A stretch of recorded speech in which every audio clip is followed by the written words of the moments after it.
Hey guys, welcome back to study with Vaishnavi Jha.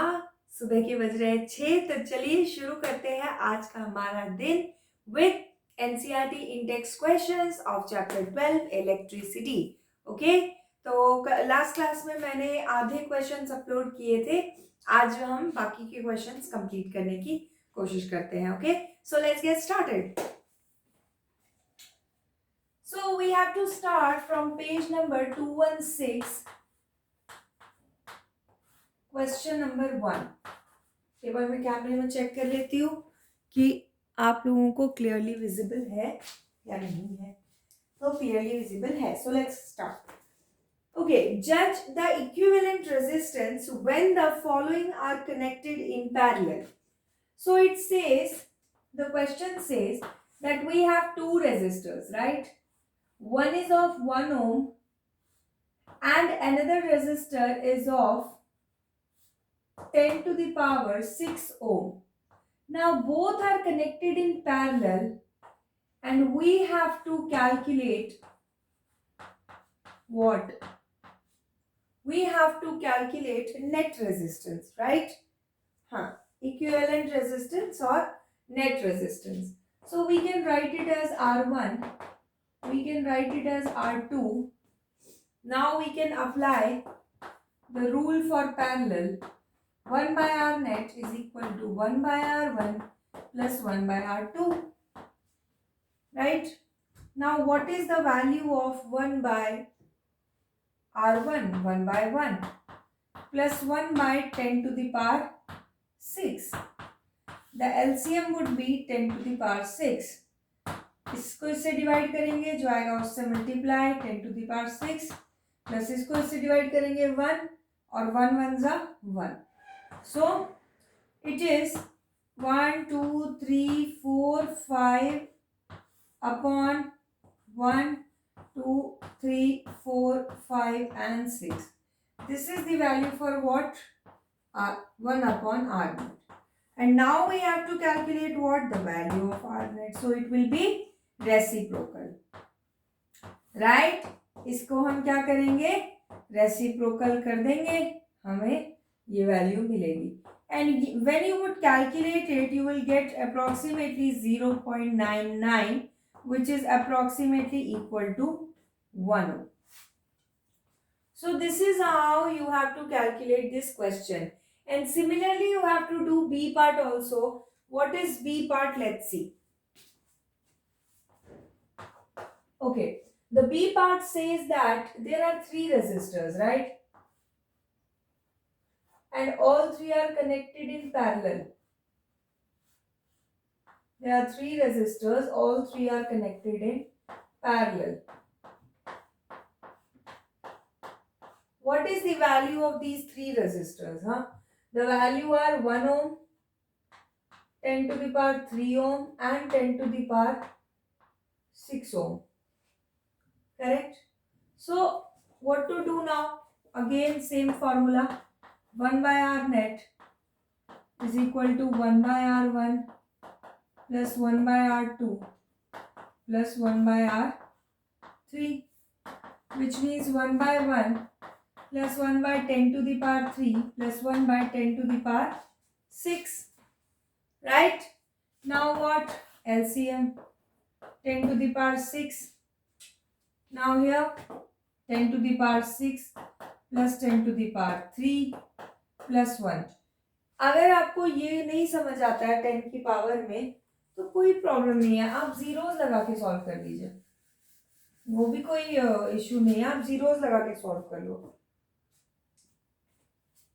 1 by 1 है ना, plus 1 by 1000 plus 1 by 6 zeros, right? Now what will be the LCM? Now this LCM, don't calculate it by this method.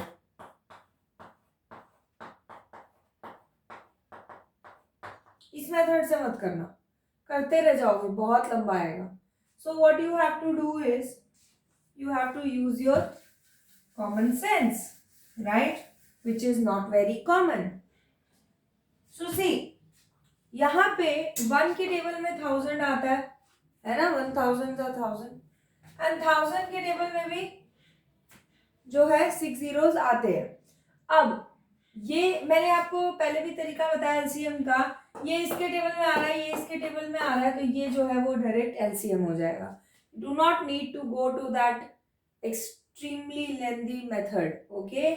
वो तब use करो जब आपको सच में समझ में नहीं आ रहा है कि हर तरीके से ट्राई कर लो, तभी भी LCM if you are not able to calculate then go to that method, okay.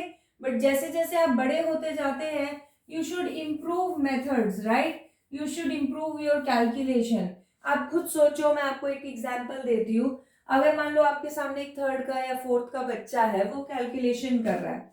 For example, if you have to calculate the square of 35, right, the square of 35, now you have the student of 3rd class, he will also do this 35 into 35, मतलब उसको अगर बोलेंगे 35 को 2 बार multiply करने को तो ऐसे ही करेगा, स्क्वायर वाला कॉन्सेप्ट ना ही सही, बट एक ही अगर सेम नंबर से मल्टीप्लाई करना तो वो मतलब वही अपना ट्रेडिशनल मेथड 5 5 जा 25 कैरी 2 70, मतलब इसी तरीके से करेगा, राइट। बट 10th के बच्चे की अप्रोच अलग होनी चाहिए। 10th के बच्चे को डायरेक्ट आना चाहिए, 5 5 जा 5 कैरी 2 5 जा 15 15 2 जा 30 2 कैरी 3 3 जा 9 है। सो देखो डायरेक्ट निकल गया। So what I am saying is that try to do your calculation as early as possible, right? Try to make your calculations easy. That's what my that's what I mean to say. Okay, so 6 zeros. Now 6 zeros plus 3 zeros plus 1. Now what will be the answer? 1 0 0 1 0 0 1 upon 1 0 0 0 0 0 0. This is what? 1 by r net. Now we have to calculate what? Value of r net. It will be 0 0 0 0 0 0 upon, now again this will be something 0.99, which is approximately equal to 1 ohm. So this is how you have to calculate this question. See, the only problem in this question is that the values are given like very difficult values, right? Very typical value, not difficult values, but you can say that it is very difficult to find the LCM of 1000 and like 10 lakh, isn't it? So that is the only issue, right? The zeros are the only issue. It is very difficult to divide this.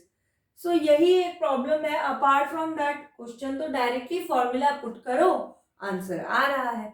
So you have to just be sure of the formula that you are using. If you are using the correct formula, then I don't think that there would be any problem. So take a screenshot of it.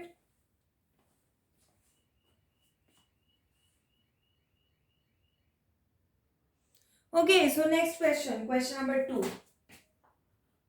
Let's see what it says. It says that there is an electric lamp of 100 ohm, a toaster of resistance 50 ohm and a water filter of 500 ohm are connected in parallel to a 220 volt source.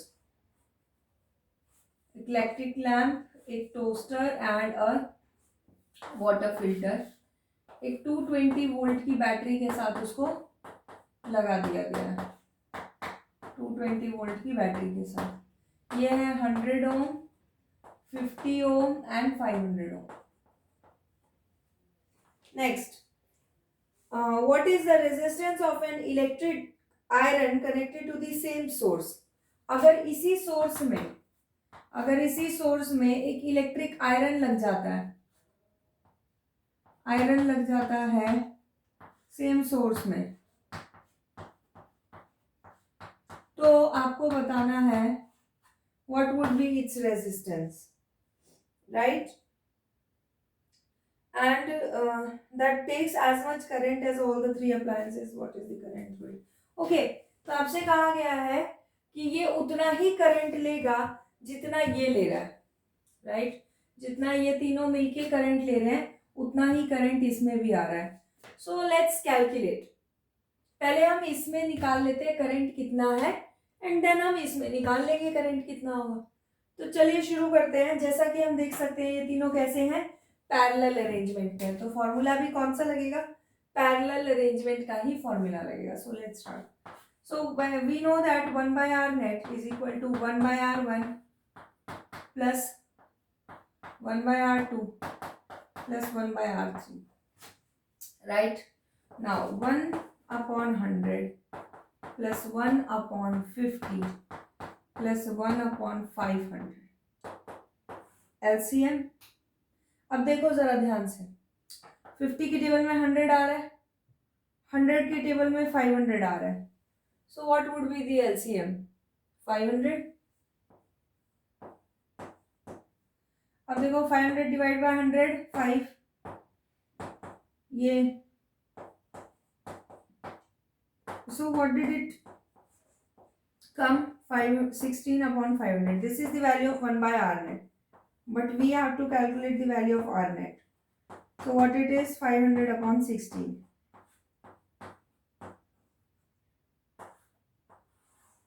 इसको थोड़ा आगे solve कर लो points में। It will be 16 3 ज़ा 48, 16 1 ज़ा 16, 16 2 ज़ा 31.25 ओम। ये हमारे पास इन तीनों की नेट रेजिस्टेंस की वैल्यू आ गई है। नाउ सी, हमें बताना है कि इसमें जो है क्या रेजिस्टेंस होगा और क्या करंट होगा। तो क्वेश्चन में एक स्टेटमेंट कहा गया है कि आयरन में उतना ही करंट है जितना इन तीनों में है, तो क्यों ना हम इन तीनों में कितना करंट है वो निकाल लें।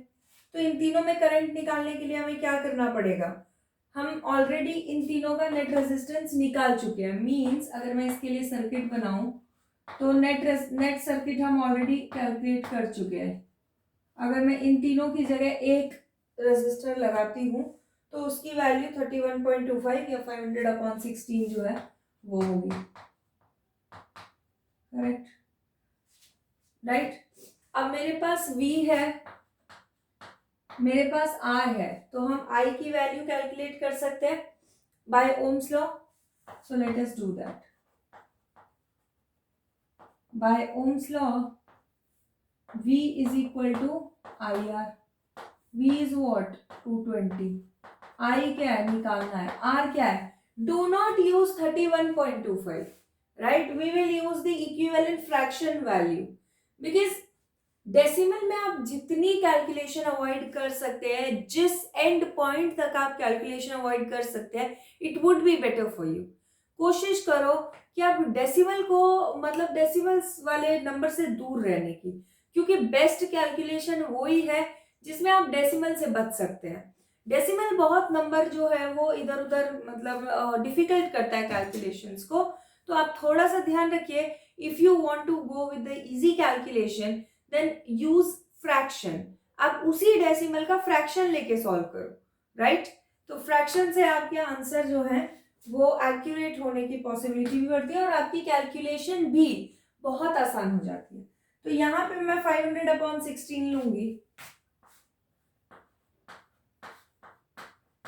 आइए यही छोड़ देते हैं, 220 into 16 upon 500. Okay, let us calculate it. 0 0. Now see, I'll tell you how to do an easy calculation. मुझे पता है 5 से कट करना किसी चीज को मुश्किल नहीं है, 5 का टेबल तो बहुत आसान है। सो मैं इन दोनों को डायरेक्टली मल्टीप्लाई कर दूंगी। अब इन दोनों को मल्टीप्लाई करने के लिए आपके पास एक ऑप्शन है। क्या ऑप्शन है मैं आपको बताती हूँ। या तो आप डायरेक्टली इसको मल्टीप्लाई कीजिए लाइक मतलब ट्रेडिशनल मेथड 22 into 16 ऐसा करके, या फिर मैं जिस मेथड से करती हूँ आप वो कीजिए। इसको लिख सकते हैं 2 into 11 into 16, 16 2 ज़ा व्हाट 32, 32 into 11। नाउ मैंने आपको 11 के लिए पहले भी बताया है, पहला ये जो लास्ट डिजिट होता है उसको एज इट इज लिख दो, 2 + 3 5 एंड ये डिजिट एज इट इज लिख दो, सो 352। So directly we get the multiplication of 352 without using the that old method। और आपको कई बार लगता है कि यार जितनी देर में ये किया हम उतनी देर में वो कर लेते, आई नो हम वही कर लेते, लेकिन क्या होता है जब आप इसकी प्रैक्टिस हो जाएगी आपको तो फिर उसके बाद ना जब तक बाकी बच्चे लिखेंगे आपका आंसर आ चुका होगा। एंड सी वो कितना मस्त होगा, मतलब क्लास में आपका कैलकुलेशन मतलब ऐसे चुटकी बजा के निकल जाएगा, सब वही मल्टीप्लाई कर रहे होंगे। So this is a easy way to calculate. और जब भी आपको क्लास में अप्रिसिएशन मिलता है तो वो चीज़ आपको बहुत, हर बच्चे को अच्छी लगती है। तो कोशिश कीजिए कि कुछ ऐसा करे जिससे आपको अप्रिसिएशन मिले, right. So 352 upon 50, now it will be easy, 5 से कैंसिल हो जाएगा, राइट। 5 10 जा 50, 5 7 जा 35, 0.4, अब ये डेसिमल इधर आ जाएगा 7.04 एम्पेयर, दिस इज आई। अब देखो अगर आप करते ना 22 इंटू 16 अपॉन, अगर इसको कैंसिल कर देते, मैं आपको वो भी करके बताती हूँ ताकि आपको दोनों मेथड में क्या पता चले डिफरेंस। 22 into 16 upon 50। अब इसको क्या करते, सबसे बेसिक मेथड, आप इसको पहले करते छोटा से छोटा नंबर में कर देते 25। नाउ आपके पास आता, अब आप 16 को करते 11 से ऐसे मल्टीप्लाई, 1 6 जा 6, 1 1 जा 1, 1 6 जा 6, 1 1 जा 1, ये आ गया हमारे पास 176। ठीक है, अब इस 176 को आप क्या करते 25 से divide. Now see the difference, यहाँ हमने कुछ भी नहीं किया, यहाँ पे खाली 22 को हम 2 इंटू 11 लिख सकते हैं, 11 इंटू 32, हमने ये मल्टीप्लीकेशन भी नहीं की, हमने सीधा लिखा 2 इधर एज इट इज, 3 इधर एज इट इज, बीच में दोनों का सम 352, है ना। या और इजी मेथड जिससे मैं करती हूँ, जिससे गलती नहीं होती, 2 एज इट इज, ठीक है, 2 + 3 5 एंड 3 एज इट इज 352, है ना। तो ये हमारे पास 352 आ गया। अपॉन में था ऐसा नंबर जिससे काटने में कभी समस्या हो ही नहीं सकती, दैट इज 5, और अब तो अपॉन में 10 है, डेसिमल उठा के इधर रख दो, खत्म बात, है ना। अभी यहां से आपके पास आंसर आएगा 7.04। So you have to decide कि आपके लिए कौन सा मेथड अच्छा है। कई बार क्या होता है, अगर आप क्लास में कैलकुलेशन फास्ट करते हैं तो मतलब ये आपके फ्रेंड्स भी देख के ओ 3 इसका इतना जल्दी कैसे हो गया, तो try to go with the smart method, okay, smarter way. Now ये हमारे पास आई आ गया, और क्वेश्चन में हमसे कहा गया है कि जितना आई ये तीनों ले रहे हैं उतना ही आई ये ले रहा है, इसका मतलब आई इस केस में भी 7.04 एम्पेयर है।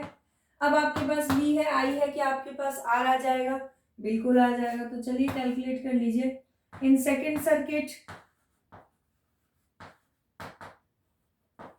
in second circuit V is equal to IR. V is what? V is 220. I will use the equivalent fraction for 7.04 rather than this. तो equivalent fraction मुझे दिख रहा है 352/50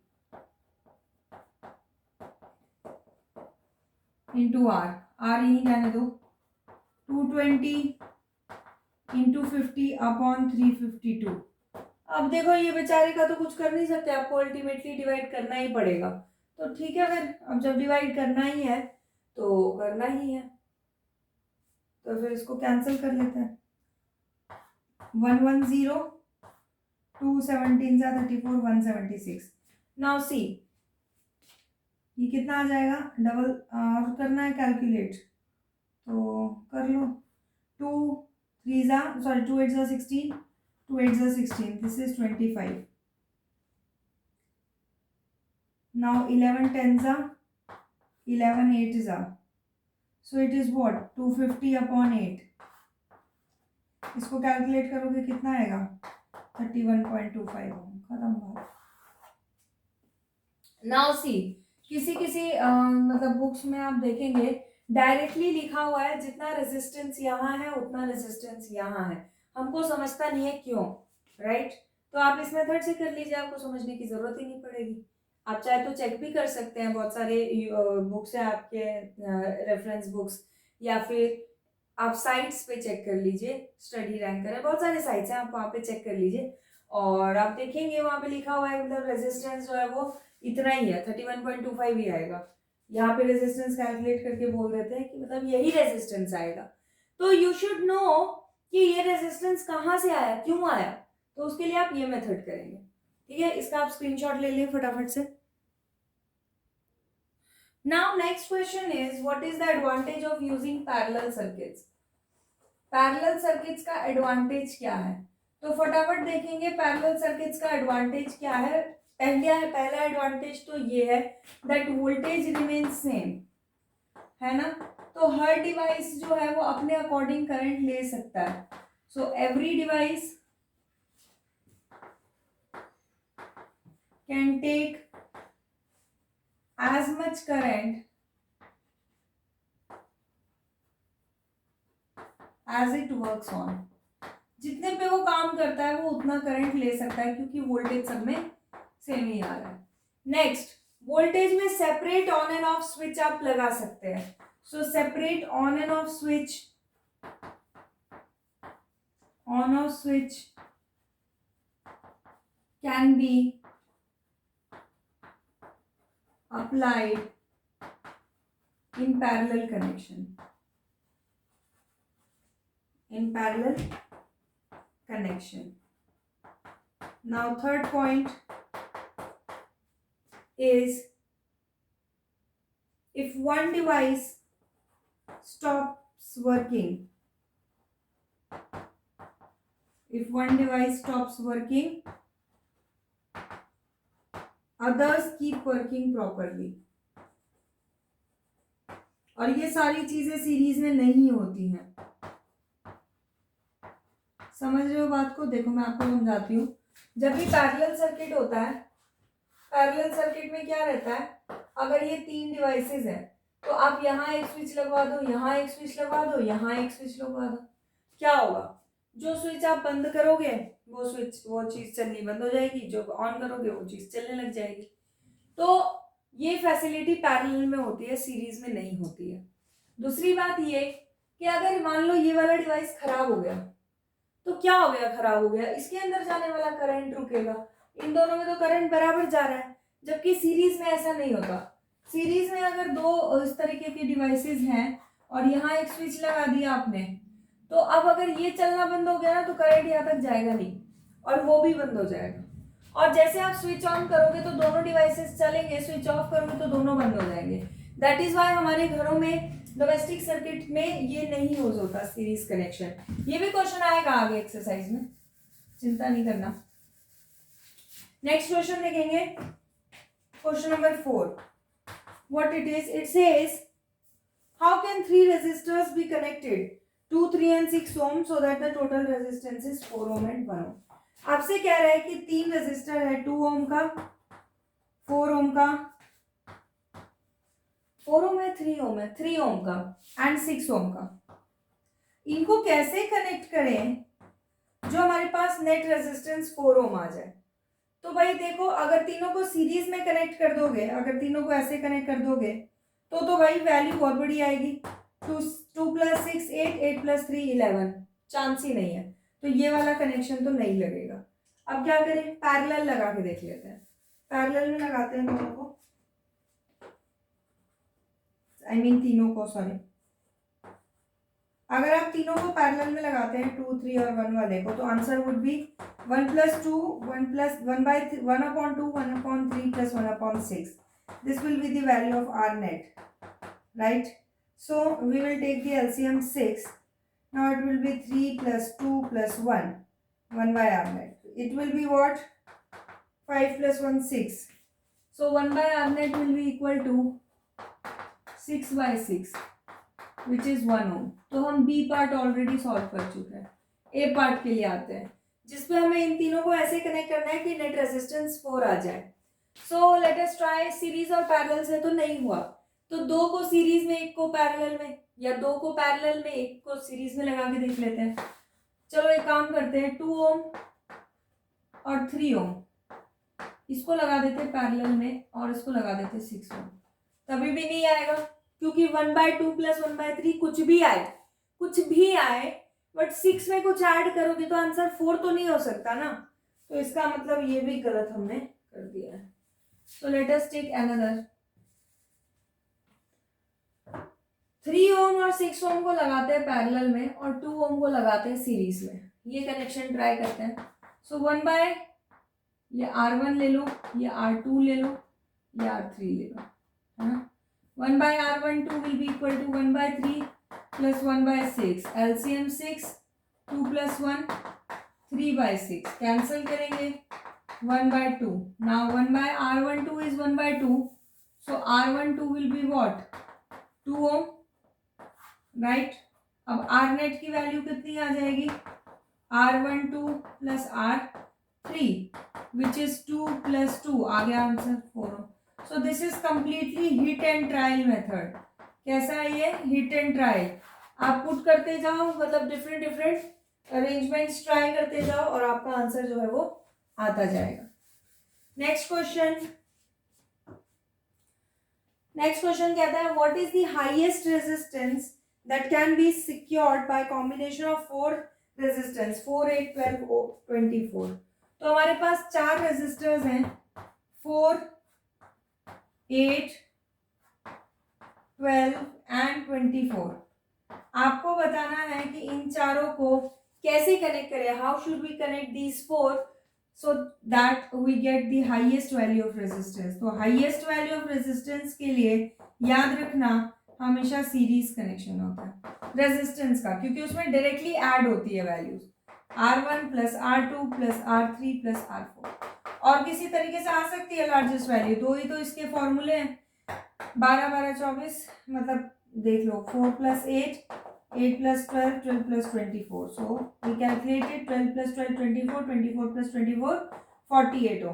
तो किसी भी तरीके से अरेंज कर लो, 48 से ज्यादा रेजिस्टेंस नहीं आएगा। This is the maximum value of resistance that we would gate.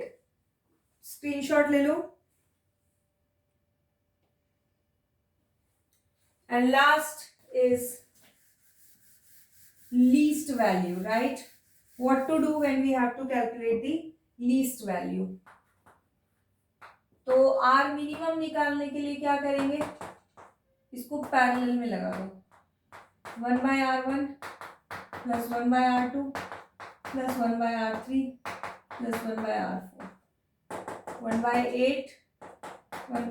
1 by 4 कितना है मिनिमम वाला 4 ही है, 1 by 4, 1 by 8, 1 by 12 plus 1 by 24। LCM would be 24, है ना। तो यहाँ पे क्या आ जाएगा 6 plus 3 plus 2 plus 1, 9 plus 2 11 plus 1 12, 12 by 24 1 2। So 1 by R net is what 2 ohm. इससे मिनिमम वैल्यू नहीं आ सकती है। तो यही आपका तरीका है जिससे आप ये वाला क्वेश्चन सॉल्व कर सकते हैं। Okay, so yeah this is it for this video and will meet in the next video doing the another questions. Okay.